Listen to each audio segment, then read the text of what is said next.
Real estate is not just cash flow. It's about control. It's about leverage. It's about tax appreciation and efficiencies. It's about forced appreciation.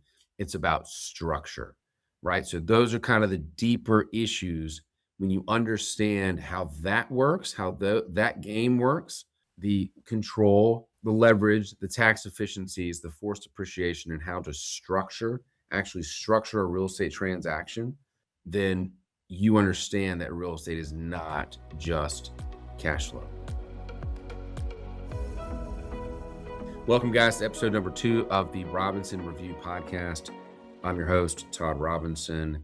In this episode, we're going to talk about why high income earners does not equal wealth. Just the fact that you have high income does not equal wealth. We're going to talk about life, law, and the pursuit of wealth in this episode. So glad you're here. So glad you're joining. So glad you're listening on wherever you listen to your podcast or watching me wherever you watch your content.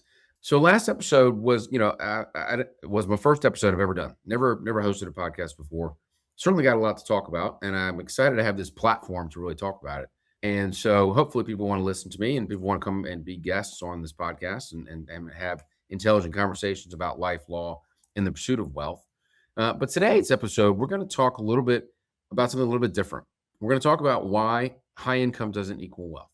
And it's something I've thought about a lot over the past couple of years because everyone is chasing money, right? You're chasing that bigger paycheck if you're a high W-2 earner. You're chasing that bonus, right? You're climbing the corporate ladder, chasing that bonus. And that, is a myth to some extent. That is something that does not make you wealthy. It still keeps you in the hamster wheel.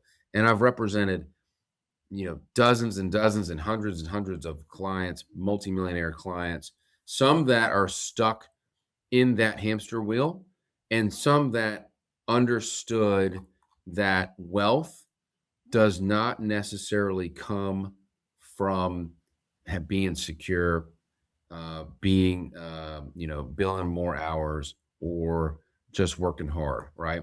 And so I want to go through a couple of illusions that I've noticed over the past couple of years, and really something that I've done personally when I decided to get out of the rat race and join, and start my own law firm. That was the beginning of my entrepreneurial journey, and then realizing that I always wanted to get into real estate and knowing that ownership of the real estate assets and building equity is really where the true wealth comes from. So let's jump right into the first wealth illusion, and that is the fact that more income equals more wealth.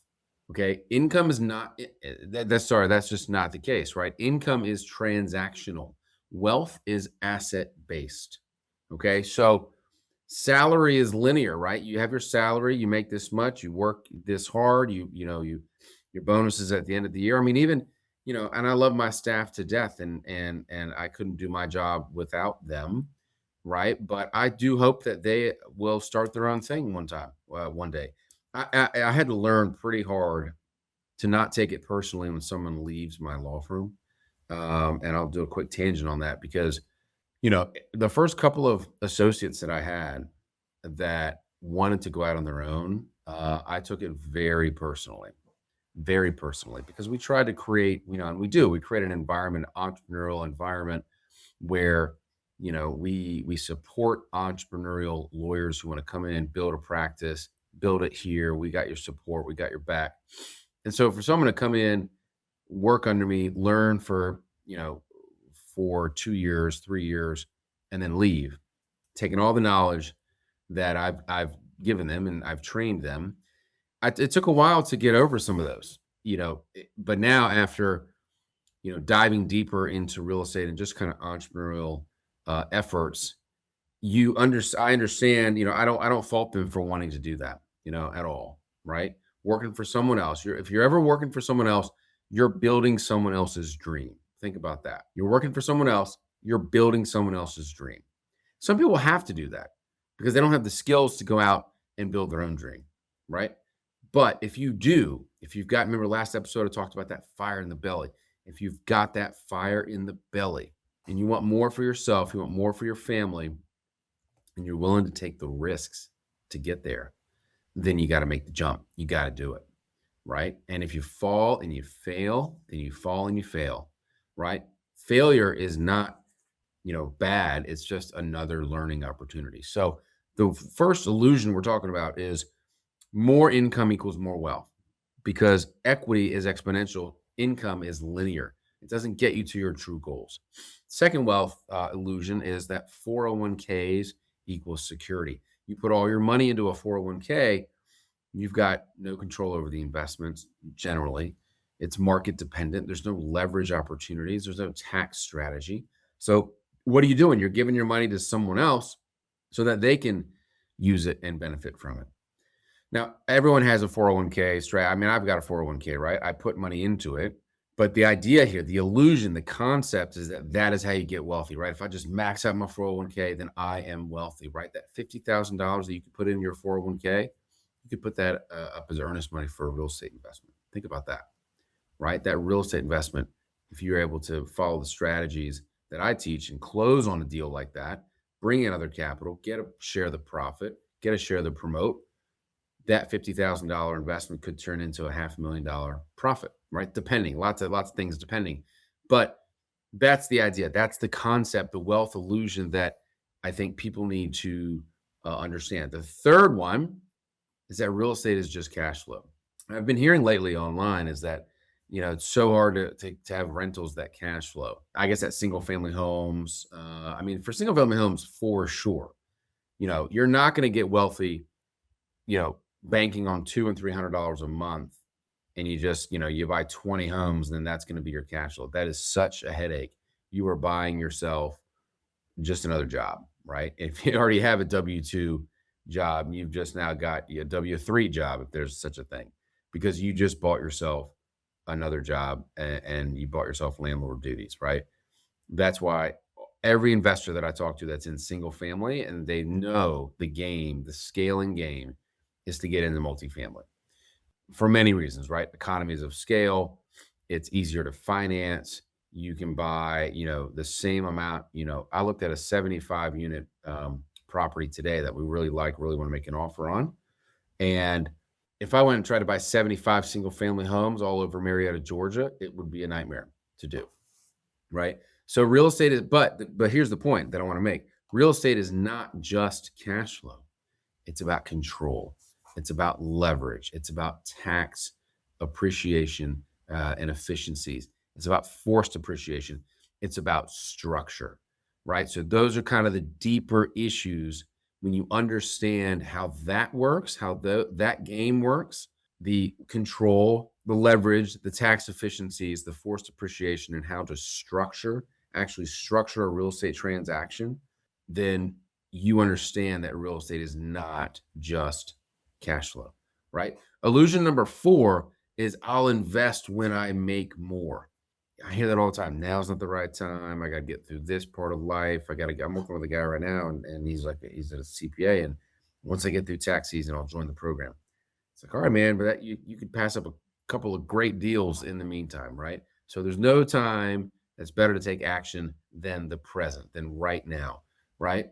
And so, lifestyle creeps in, complacency creeps in, right? Fear is disguised as prudence, right? Oh, it's prudent to wait. That's not prudence. That's fear. That's fear, right? Right? Delayed ownership. You're just delaying. The longer you work for someone else, the longer you don't start on this journey, you're delaying opportunities, and the opportunity cost is significant, right? And I will talk with a lot of investors, a lot of people who are really, just drowning in analysis paralysis. What do I do? I've got so many things that I want to do. I can analyze this, I can analyze that, and they just get stuck. They don't do anything. Now, what I don't recommend is that you quit your job and hope that you're going to buy a multifamily property and never need to work again. That's not how it works, right? The cash game here, the multifamily investment game, is not a get rich quick scheme, but it is a long-term wealth building, generational wealth strategy. Okay. And you can replace your salary And you can, if you were making $150,000 a year, as a corporate executive, you can absolutely make that in one or two deals a year. Now, can you live off of that? Yeah. Do you have the skills to budget your money so that you can take a $75,000 acquisition fee on a deal, live off that for 6 months, do it again the next 6 months, and then you've replaced your salary? That's something you have to ask yourself if you can do that. But coming back here and saying that I can't start because I've got all these other things going on, there's just no better time than the present to get started. So, and the last thing I want to talk about, and I may spitball about some other things, is the ownership framework, and why being an owner, really an owner of a lot of things, owner of your own business, owner of your own destiny. Okay, think about that. When you are running the rat race for someone else, you are not in control, and you may have to take a step back to gain that control. You may have to take a step down the ladder to get up the ladder, right? And that's okay. The guy I'm working with right now, he joined my team, and he's coming from a corporate role, and he'll probably listen to this, and so it'll be funny to talk to him afterwards. But he's coming from a corporate role, and he was, he was at a corporation for a long time, over 10 years, great at his job, but knew he had to go do something on his own. And we struck a deal where he can come in and I'll give him an ownership piece of deals that we're working on. Right. So having that ownership mentality, that's also something I always want when I look for people that work for me, I talk about the ownership mentality. It is critical to being a successful employee if you are at the employee stage, and also being your own boss, right? And as you can ask my wife, as an entrepreneur, it's hard for me to shut it off, right? It's hard for me to shut off the work, and that's actually a fault of mine. I mean, that's a character defect, whatever you want to call it, that I've got to deal with, right? But because I always start each month at zero, right? I've got $0, and I need to go out and earn this month, right? Either through the law firm, through the mentorship community, through the real estate investments that I have. So that is my mentality each month. But in the law firm, it's definitely, and for any young associates out there that are listening to this, you've got to show that ownership mentality. So one of my associates that I'm working with, she was very protective of her personal time, and I appreciate that. Work-life balance, all that stuff. I get it. And I didn't pry. I mean, I didn't expect her. I mean, I set the expectations. If I needed you, then then you would need to work, right? That's just how the game is when you're in the practice of law. But I made a comment to her a couple of weeks ago that really changed the way she worked, and that was, if your name was on that wall behind you, you would act differently. That's all I said. I didn't think, we kind of said it in passing, but I said, if your name was on that wall, you would act differently. And because of that, she started being a little more responsive on emails. She started taking calls a little bit later when it may have been good for the client, not necessarily good for her.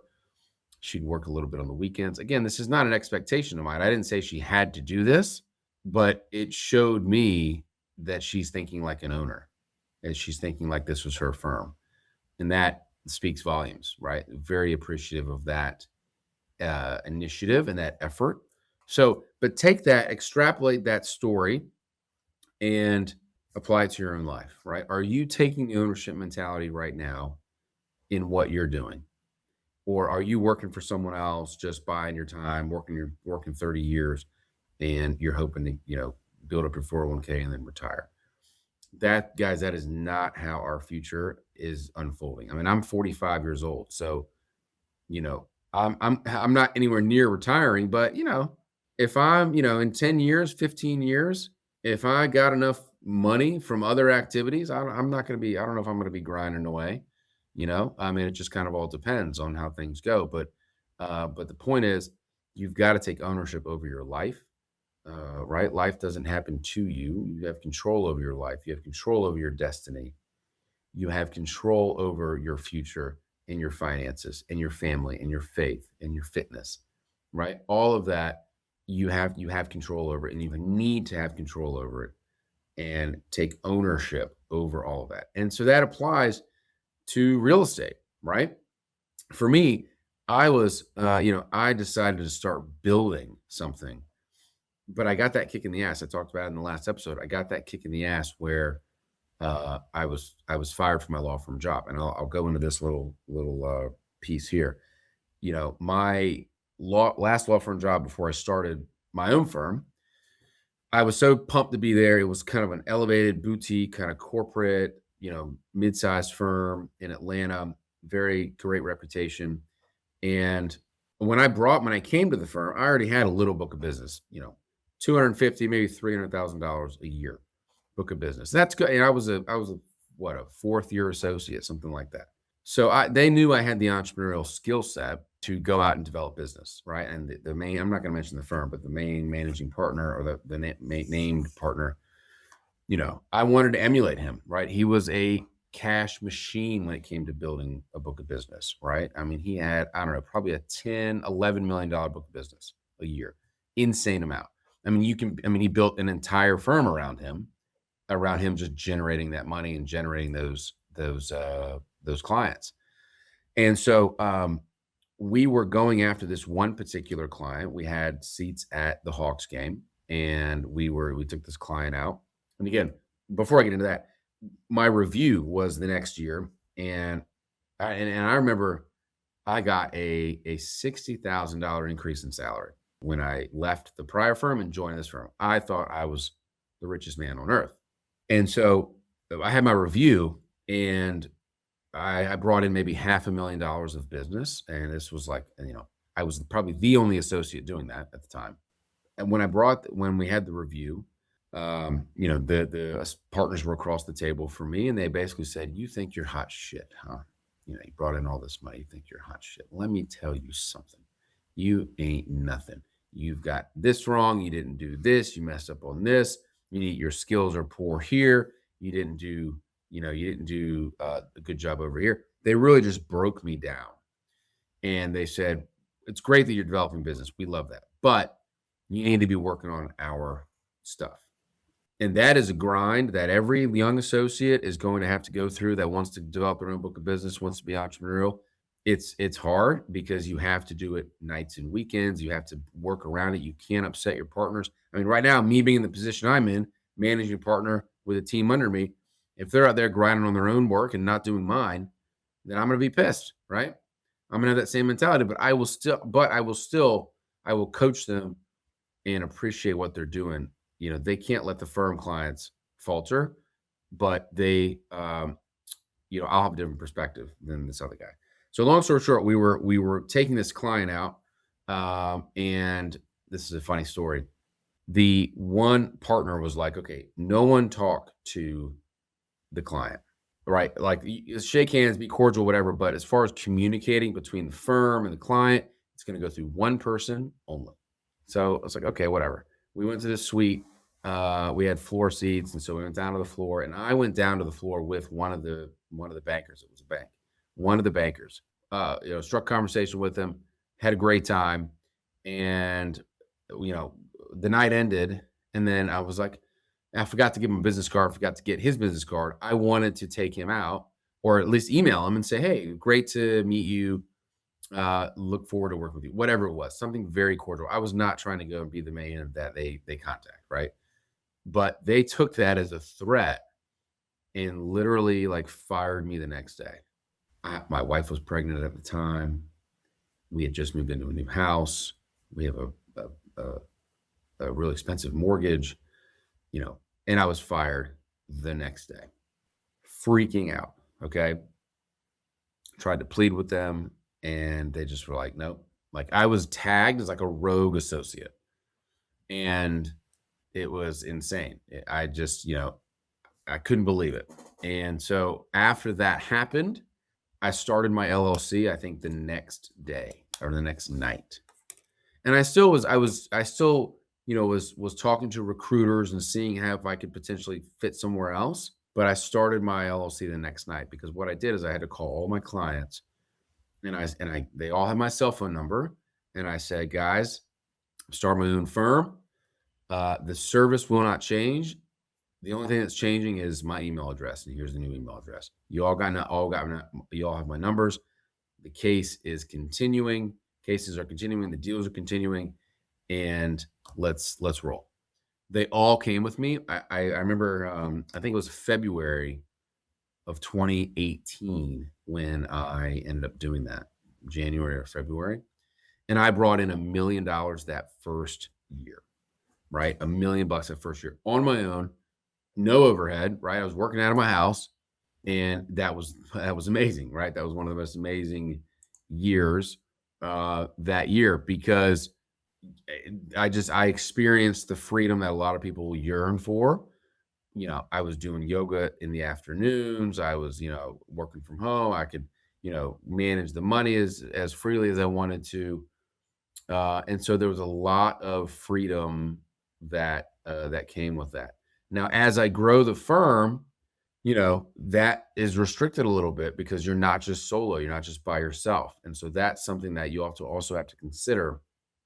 Growth requires you to give on certain things, whether you're giving on your time, your equity, you hit a glass ceiling growing by yourself. So that's what happened to me. That's my firing story. From that firing, which I'm now very grateful for, because honestly, guys, I don't know if I would have started my own firm had I not been fired and gone on this journey. I don't know. I always talked about it, but you get so comfortable in your job. You get so comfortable cashing the check, not having to worry about where the money's going to come from, not having to worry about what clients are going to pay their bills this month. You get so comfortable that, it's hard to make that leap. And so I got that kick in the ass, and that was what propelled me to start my own firm. That was the precipice that started my journey of my law practice and eventually spurred all of the other activities in real estate investing. And, eventually with the mentorship community, right? Multifamily deal makers. That's where I mentor emerging real estate sponsors on how to grow and scale their real estate portfolio using other people's money in particular. We'll do a lot of other episodes on capital raising strategies, wealth building strategies, how to buy a piece of multifamily property without any money down. We'll do all those kinds of episodes, but Multifamily Dealmakers was created to really provide the guidance to emerging sponsors from somebody who has lived it, both on the deal side and on the legal side. So the next episode, guys, I'm gonna wrap up with this. All right, I'm gonna wrap up with this. I want you to take away the 4 wealth illusions. Right, number 1, more income does not equal more wealth. Number 2, the 401k is not security. Right, you don't want to work for 30 years and retire with a pension. Those days are long gone. Number 3, real estate is just cash flow. It's not. Real estate's about control. It's about leverage. It's about tax efficiencies, forced appreciation. And then number 4 is that I'll invest when I make more money. Action takers are rewarded first. I want everyone who's on this call or listening to this podcast or watching this video to say to yourself, you are an action taker. And even if you don't think you are, okay? You are. You're taking the step to listen to a podcast even like this, because you want to take action. You want to take action. You took action by opening up this podcast and listening, right? That's one little small step. Compound on that, and you will get to your goals. Peace out. That's enough for me. I'll see you on the flip side.